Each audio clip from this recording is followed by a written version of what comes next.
All right, so what is the difference between a funeral, a memorial service, and a celebration of life? Well,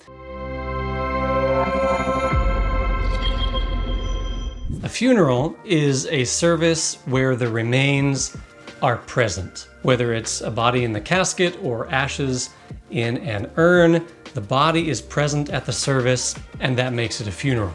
Now, there's a whole spectrum of how traditional a funeral might be. Anything from the very formal end, where there's a viewing ahead of time, and then a service, and pallbearers take the casket after the service into the hearse, and then there's a motorcade to the cemetery where there's a graveside and the interment and all of that.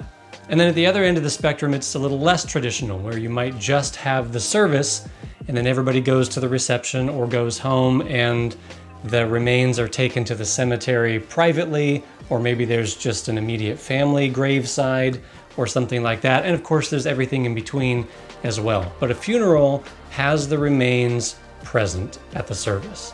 The difference between a memorial service and a celebration of life is honestly just the name.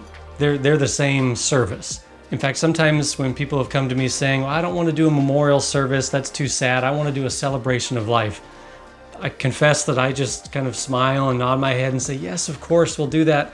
And then I just plan the same service I was going to do anyway, because it's the same service, it just has a different name.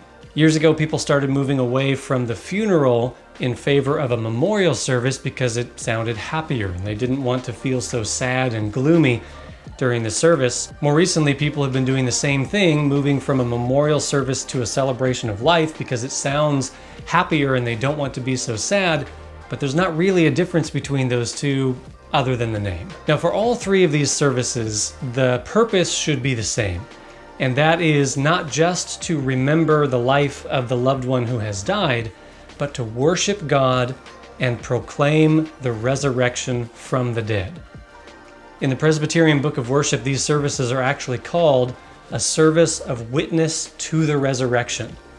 Whether it's a funeral, memorial, celebration of life, the point should be the same: to worship God and proclaim the resurrection from the dead, to stand on God's promise that those who are in Christ have not only died with Christ, but will be raised with Christ as well. We stand on those promises in the face of death, and we proclaim that death doesn't win in the end. As the trend continues to try and avoid the sadness of these services, it's still important that we have them, because if we don't, then we're cheating ourselves of the chance to grieve together and to stand on God's promises together and to give people a mourning process, to give them somewhere for their grief to go. Jesus said, "Blessed are those who mourn," but when we cut ourselves off from the mourning process, we lose the opportunity to be blessed by it and to see God's faithfulness in the midst of it and to be surrounded by the faith of the people of God in the midst of our grief.